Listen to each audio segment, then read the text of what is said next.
amigas, yo soy Dana, bueno, soy Paola.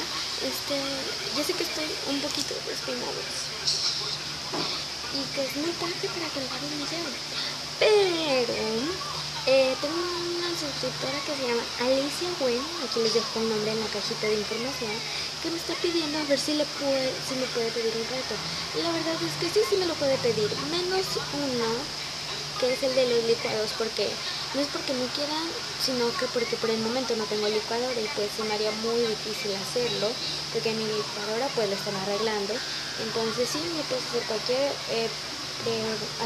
me puedes retar a cualquier reto, menos el de los licuados, porque no tengo licuadora. Entonces, y gracias porque dices que te gustan mucho mis videos, muchas gracias a ti y bueno, a todos los que son mis suscriptores, la verdad que les agradezco mucho. Yo sé que son muy pocos, pero pues mis videos tampoco son de mucha calidad, entonces por eso no tengo muchos. Casi tengo como unos 9, pero está bien, la verdad es que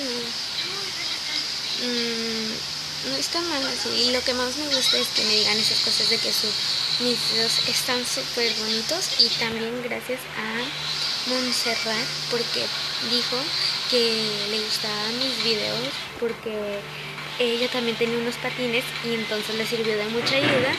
Y bueno, me gustó mucho todo eso, espero que se la pasen muy bien. Y Alicia, mándame en un comentario qué reto quieres en el mismo video y yo lo veo, pero no te lo puedo responder, pero sí, mándame el reto que quieras menos el de los licuados. Espero que estén muy bien, hasta pronto.